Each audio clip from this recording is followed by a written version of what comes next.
ఇప్పుడు no cost cough syrup తో 60 రూపాయల విలువ గల ఇన్హేలర్ పూర్తిగా ఉచితం. దెబ్బకి దగ్గు జలుబు మాయం. కావేరీ వివాదం కాకారేపింది. తమిళనాడు పాలిటిక్స్ ను హీటెక్కించింది. ఉదయనిధి స్టాలిన్ వ్యాఖ్యలతో తమిళనాడు రాజకీయాలు ఒక్కసారిగా వేడెక్కాయి. అరెస్టు వరకు వివాదం వెళ్లింది. స్టేషన్ బెయిల్ రావడంతో రాత్రి సమయంలో ఇంటికి వెళ్లారు డీఎంకే నేత ఉదయనిధి స్టాలిన్. తమిళనాడులో అంతరచ్చకు అసలు కారణమేంటి? కావేరీ జలాల అంశం తమిళ రాజకీయాలను హీటెక్కించింది. తంజావూరులో జరిగిన నిరసన ప్రదర్శనలో డీఎంకే నేత ఉదయనిధి స్టాలిన్ చేసిన వ్యాఖ్యలు వివాదాస్పదమయ్యాయి. నటి త్రిషపై డబుల్ మీనింగ్ వచ్చేలా మాట్లాడారంటూ టీవీకే శ్రేణులు భగ్గుమన్నాయి. జాతీయ మహిళా కమిషన్తో పాటు తంజావూరు పోలీసులకు ఫిర్యాదు చేశాయి.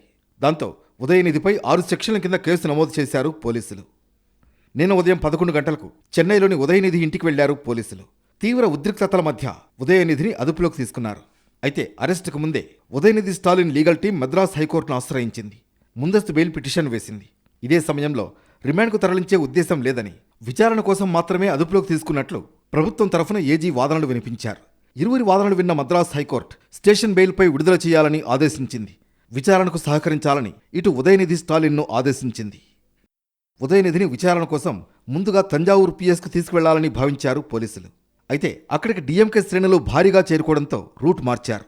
తంజావూరుకు కాకుండా సెంగిపట్టి పిఎస్కు తీసుకువెళ్లారు. దీంతో తంజావూరు పిఎస్లో కేసు రిజిస్టర్ అయినందున అక్కడికే తీసుకువెళ్లాలంటూ పట్టుబట్టారు ఉదయనిధి. సెంగిపట్టు పిఎస్కు డీఎంకే శ్రేణులు భారీగా తరలి రావడంతో అక్కడ ఉద్రిక్తత ఏర్పడింది. చివరికి ఫార్మాలిటీస్ పూర్తి చేసి స్టేషన్ బెయిల్పై రిలీజ్ చేశారు పోలీసులు.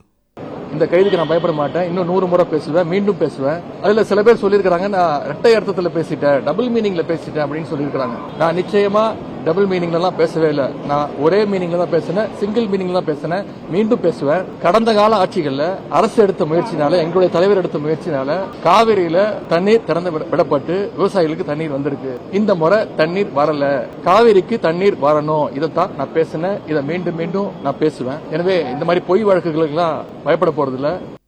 ప్రజల దృష్టిని మళ్లించేందుకు తన ప్రసంగాన్ని కట్ కాపీ పేస్ట్ చేసి ప్రచారం చేసిందని ఆరోపించారు ఉదయనిధి.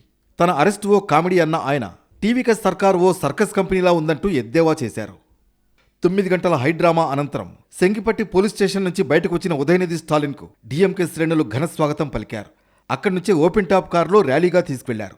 మరోవైపు ఉదయనిధి అరెస్టును నిరసిస్తూ డీఎంకే నేతలు తమిళనాడు వ్యాప్తంగా ఆందోళన చేపట్టారు.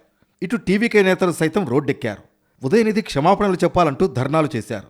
పోటాపోటీ నిరసనలతో తమిళనాడు ఉద్రిక్తంగా మారింది.